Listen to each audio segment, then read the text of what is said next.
Nadir et RFO, avec le concours de l'Europe, l'État et la région, vous présentent les nouveaux défis.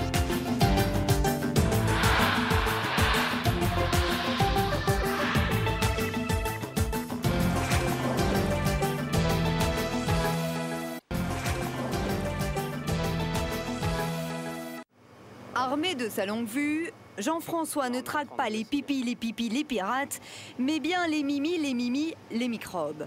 Car ici, c'est un combat de tous les jours. Jean-François suit une formation en alternance en qualité, hygiène, sécurité et environnement. Il a tout spécialement été embauché dans cette entreprise pour veiller au bien-être de ces petites bêtes à pince. Là, on va mesurer le pH et la température des bassins, notamment la température, parce que si le groupe de réfrigération s'arrête et que la température augmente, il peut y avoir un choc thermique pour les animaux.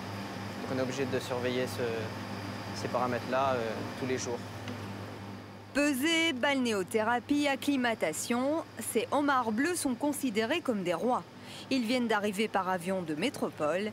Décalage horaire oblige, pas question de les brusquer. Donc là, on trempe les homards. On fait en sorte qu'ils sortent leur bulle qu'il y a à l'intérieur de leur diaphragme.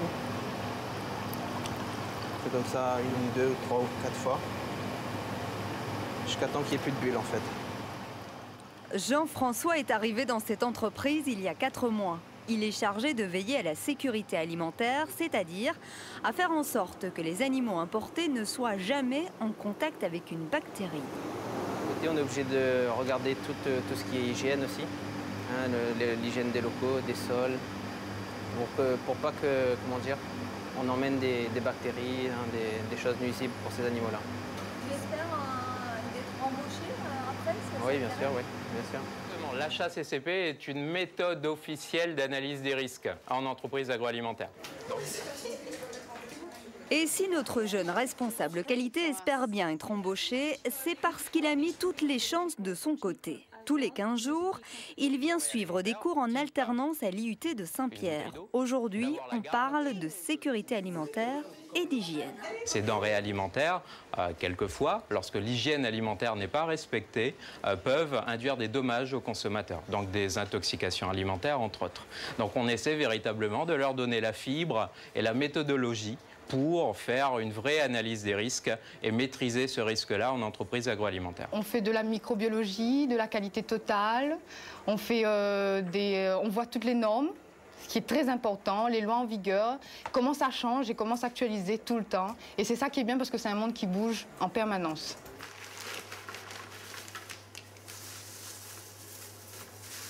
Ici, nous sommes dans le laboratoire d'analyse des fourrages du CIRA d'élevage.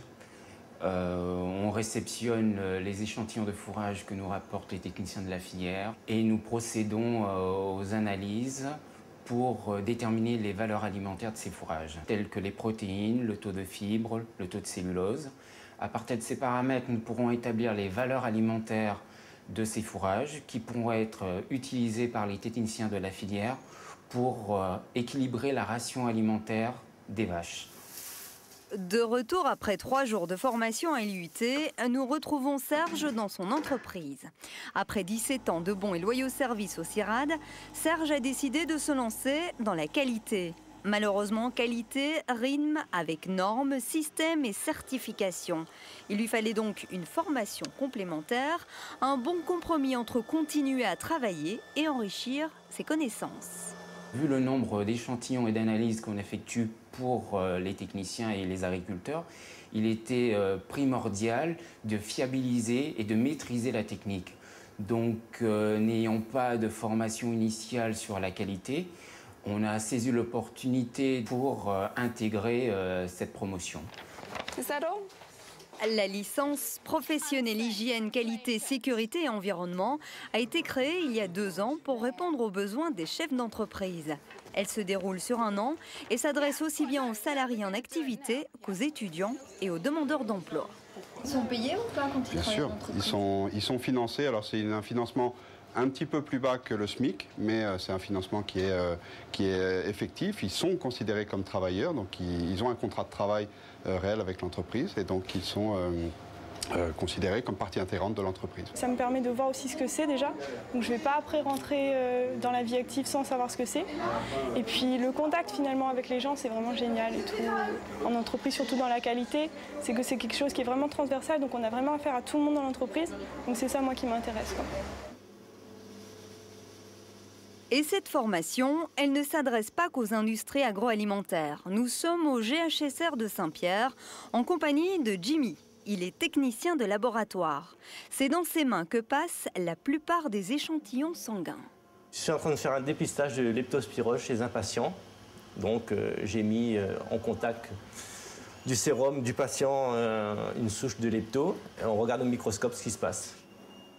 Jimmy travaille dans ce laboratoire d'analyse depuis 7 ans. Tout dernièrement, son patron lui a demandé de mettre au point une démarche qualité. Sa formation va lui permettre de mieux diagnostiquer et pourquoi pas de gravir petit à petit les échelons. En ayant ces nouveaux outils, je pourrais mieux expliquer déjà à mes collègues la qualité, la démarche, comment la mettre au point et surtout aussi améliorer notre travail de tous les jours. Et il faut penser également aux patients derrière parce qu'on est quand même là pour rendre des résultats et d'analyse pour les patients qui, eux, ont besoin d'un bon résultat. L'année dernière, comme Jimmy, 18 étudiants ont suivi cette licence professionnelle qualité, hygiène, sécurité et environnement. Le taux de réussite est de 85%.